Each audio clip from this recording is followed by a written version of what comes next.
जय हिंद साथियों, नमस्कार। एक बार आप सभी साथियों का फिर से स्वागत है आपके अपने यूट्यूब चैनल एग्जाम गुरु सेंटर में। साथियों, आज है 9 जनवरी। 9 जनवरी 2025 के जितने भी महत्वपूर्ण करंट अफेयर्स के क्वेश्चन बनेंगे उन्हें हम आप सभी साथियों तक शेयर कर रहे हैं। आप सभी साथी सेशन को पूरा देखिएगा, अगर पसंद आए तो एक लाइक अवश्य करिएगा। साथियों, आपके एक लाइक से हम और अधिक मोटिवेट होंगे और आप सभी साथियों के लिए निरंतर वीडियो प्रोवाइड करते रहेंगे। ठीक है साथियों, सेशन स्टार्ट करते हैं। देखते हैं पहला प्रश्न। साथियों, पहला प्रश्न है, हाल ही में पृथ्वी का घूर्णन दिवस कब मनाया गया? 2 जनवरी, 5 जनवरी, 8 जनवरी या इनमें से कोई नहीं? साथियों, सही उत्तर होगा ऑप्शन नंबर सी, 8 जनवरी। साथियों, हर साल 8 जनवरी को पृथ्वी घूर्णन दिवस या अर्थ रोटेशन डे मनाया जाता है। यह वैज्ञानिक रूप से अहम दिन है जब हमारे ग्रह के अपने धुरी पर घूमने का जश्न मनाया जाता है। साथियों, यह मौलिक घटना न केवल समय को परिभाषित करने के लिए जरूरी है, बल्कि जीवन को आकार देने में भी एक महत्वपूर्ण भूमिका निभाती है। साथियों, अब बात आई है महत्वपूर्ण दिवस वाली, तो आइए देख लेते हैं इस मंथ में अभी तक जो भी महत्वपूर्ण दिवस मनाए गए हैं। साथियों, 2 जनवरी को विश्व अंतर्मुखी दिवस मनाया गया। 4 जनवरी को विश्व ब्रेल दिवस मनाया गया। 6 जनवरी को विश्व अनाथ दिवस मनाया गया। साथियों, विश्व अनाथ दिवस की थीम है, अनाथ जीवन भी मायने रखता है। महत्वपूर्ण है साथियों, याद रखिएगा, आगामी एग्जाम में अवश्य पूछा जाएगा। साथियों, 7 जनवरी को राष्ट्रीय बाबल हेड दिवस मनाया गया। अगर आप सभी साथी हमारे करंट अफेयर सेशन से जुड़े रहेंगे तो दिवस वाले प्रश्न अपने आप तैयार होते रहेंगे। आपको अलग से पढ़ने की आवश्यकता नहीं पड़ेगी, आप केवल हमारे करंट अफेयर सेशन से जुड़े रहें। साथियों, ये दिवस वाले प्रश्न हर एग्जाम में एक नंबर किसी न किसी रूप से अवश्य पूछ लिया जाता है, इसलिए इसे इग्नोर ना करें, इसे भी याद करते चलें। आगे बढ़ते हैं, अगला प्रश्न देखते हैं। हाल ही में किसके द्वारा भारत पोल पोर्टल का शुभारंभ किया गया? अमित शाह, नरेंद्र मोदी, अश्विन वैष्णव या इनमें से कोई नहीं? साथियों, सही उत्तर होगा option number first, Amit Shah. साथियों, हाल ही में केंद्रीय गृह मंत्री और सहकारिता मंत्री श्री अमित शाह 7 जनवरी 2025 को भारत मंडपम नई दिल्ली में केंद्रीय जांच ब्यूरो द्वारा विकसित भारत पोल पोर्टल का शुभारंभ किए। साथियों, यह पोर्टल अंतर्राष्ट्रीय पुलिस सहायता को वास्तविक समय में सुविधा प्रदान करेगा और भारत के ट्रांसनेशनल अपराधों से निपटने के प्रयासों को मजबूत करेगा। महत्वपूर्ण है साथियों, याद रखिएगा। आगे बढ़ते हैं, अगला प्रश्न देखते हैं। हाल ही में ISRO Indian space research organisation के नए अध्यक्ष कौन बने हैं? S Somnath, V Subramaniam, V Narayan या इनमें से कोई नहीं? साथियों, सही उत्तर होगा option number C, V Narayan. हाल ही में साथियों, भारतीय आंतरिक अनुसंधान संगठन इसरो के नए अध्यक्ष वी नारायण बने हैं। इसकी जानकारी साथियों केंद्र सरकार ने दी है। वी नारायण इसरो के अध्यक्ष के रूप में डॉक्टर एस सोमनाथ की जगह लेंगे।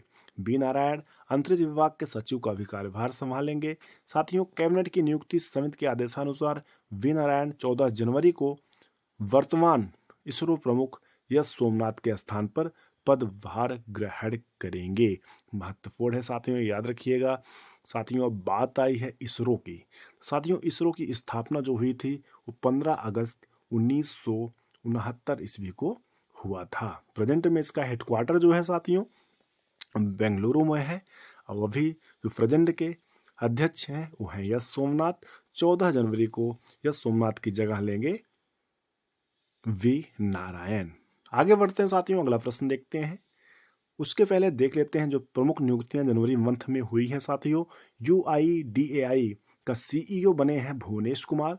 भारतीय वाणिज्य एवं उद्योग मंडल का महासचिव बने हैं बी सुब्रमण्यम। दोनों महत्वपूर्ण है, याद रखिएगा। आगे बढ़ते हैं, अगला प्रश्न देखते हैं। हाल ही में कौन सा डिवीजन उत्तर रेलवे का 69वां डिवीजन बना? Jammu railway division, Punjab railway division, Saharanpur railway division या इनमें से कोई नहीं? साथियों, सही उत्तर होगा option number first, Jammu railway division. साथियों, हाल ही में 6 जनवरी 2025 को प्रधानमंत्री नरेंद्र मोदी ने वर्चुअली जम्मू रेलवे डिवीजन का उद्घाटन किया, जो उत्तरी रेलवे का 69वां डिवीजन बन गया है। इस महत्वपूर्ण पहल का उद्देश्य भारत के उत्तरी क्षेत्रों में कनेक्टिविटी को बढ़ाना और सामाजिक आर्थिक विकास को प्रोत्साहित करना। आगे बढ़ते हैं साथियों, अगला प्रश्न देखते हैं। हाल ही में किस राज्य में भारत की पहली तटीय और वेडर पक्षी जनगणना की गई? मध्य प्रदेश, गुजरात, बिहार या गोवा? साथियों सही उत्तर होगा ऑप्शन नंबर बी, गुजरात। साथियों हाल ही में 3 से 5 जनवरी 2025 तक गुजरात के जामनगर जिले में भारत की पहली तटीय और वाडार पक्षियों की जनगणना आयोजित की गई। इस महत्वपूर्ण आयोजन का उद्देश्य राज्य के तटीय क्षेत्रों में पक्षी जनसंख्याओं और उनके आवासों के बारे में समझ बढ़ाना है। साथियों अब बात आई है गुजरात राज्य की, तो आइए देख लेते हैं गुजरात राज्य के बारे में, जो प्राय एग्जाम में पूछा जाता है। साथियों अगर मैप में देखा जाएगा तो गुजरात यहाँ पर स्थित है। गुजरात का ध्येय है सत्यमेव जयते, गान है जय जय गरवी गुजरात। ये भी साथियों एग्जाम में पूछा जाता है, इसलिए इसे भी हमने मेंशन कर दिया है, याद करिएगा, याद रखिएगा। साथियों गठन हुआ था 1 मई 1960। साथियों जैसे ही 1 मई की बात आए तो आपके दिमाग में क्लिक करना चाहिए कि 1 मई को कौन सा दिवस मनाया जाता है। तो साथियों 1 मई को मजदूर दिवस मनाया जाता है। राजधानी है साथियों गांधीनगर। सबसे बड़ा शहर जो है अहमदाबाद है। टोटल जिले जो हैं 33 यानी 33 हैं। राज्यपाल हैं आचार्य देवव्रत। मुख्यमंत्री है भूपेंद्र भाई पटेल।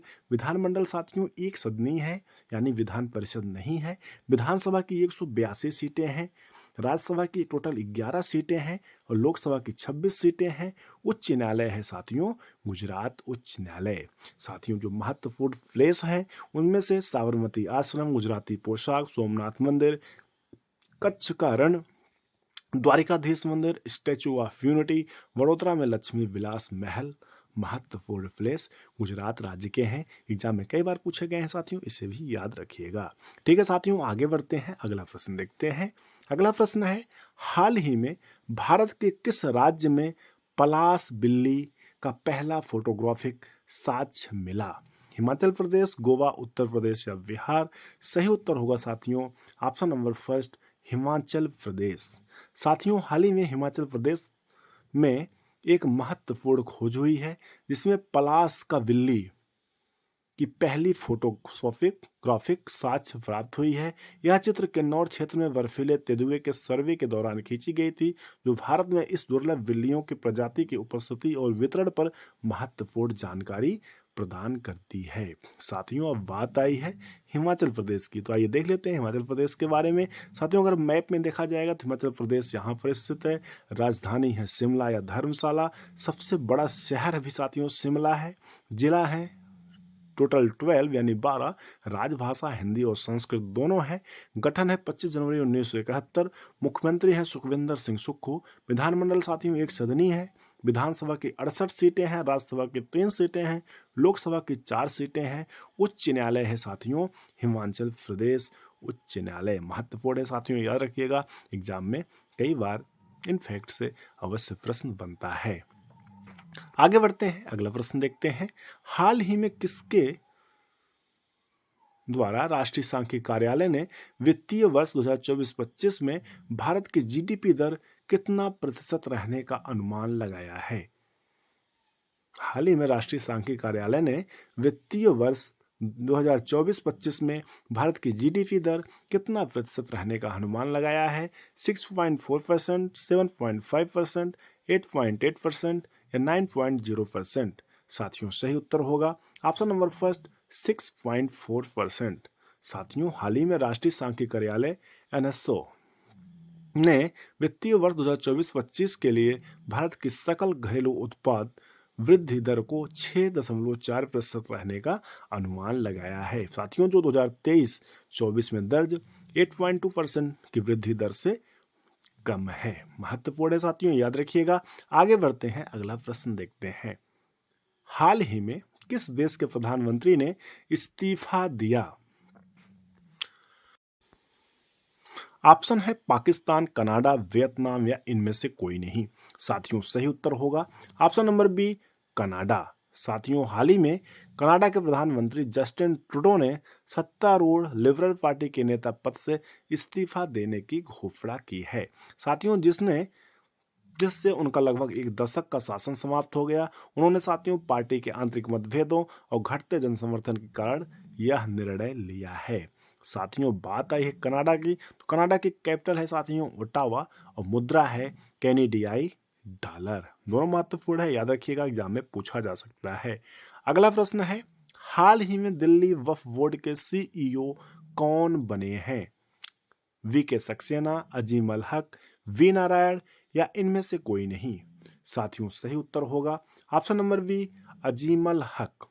हाल में साथियों lieutenant governor LG VK. Saxena ने आईएएस अधिकारी अजीमुल हक को दिल्ली वक्फ बोर्ड के सीईओ के रूप में नियुक्ति मंजूरी दे दी है। साथियों हालांकि उन्होंने आम आदमी पार्टी सरकार पर इस मामले को लेकर लापरवाही और कानूनी प्रक्रियाओं का पालन न करने का आरोप भी लगाया है। साथियों क्यों लगाया है? क्योंकि साथियों नवंबर से यह पद खाली था, अभी तक भरा नहीं गया था, इसीलिए आम आदमी पार्टी सरकार पर इस मामले को लेकर लापरवाही और कानूनी प्रक्रियाओं के पालन न करने का आरोप लगाया है। महत्वपूर्ण है साथियों, याद रखिएगा। दिल्ली के जो एलजी हैं वी.के. सक्सेना है, ये भी एग्जाम में पूछे जा सकते हैं, इसलिए इनका भी नाम याद रखिएगा। आगे बढ़ते हैं, अगला प्रश्न देखते हैं। हाल ही में 18वां प्रवासी भारतीय दिवस कहाँ आयोजित किया गया? भुवनेश्वर, पुणे, लखनऊ या पटना? सही उत्तर होगा साथियों ऑप्शन नंबर फर्स्ट, भुवनेश्वर। साथियों 18वां प्रवासी भारतीय दिवस 8 से 10 जनवरी को भुवनेश्वर में आयोजित किया गया है। सम्मेलन का आयोजन ओडिशा राज्य सरकार के साथ साझेदारी किया जा रहा है। 2017 से प्रवासी भारतीय दिवस सम्मेलन प्रत्येक 2 वर्ष में आयोजित किया जाता है। इस प्रवासी भारतीय दिवस सम्मेलन का जो विषय है साथियों 2025 का, वो है विकसित भारत में प्रवासी भारतीयों का योगदान है। याद रखिएगा, महत्वपूर्ण है, एक बार फिर से रिपीट कर देते हैं। इस प्रवासी भारतीय दिवस यानी जो 2025 में 18वां प्रवासी भारतीय दिवस आयोजित किया गया है, इस दिवस का विषय है विकसित भारत में प्रवासी भारतीयों का योगदान। महत्वपूर्ण है साथियों, याद रखिएगा।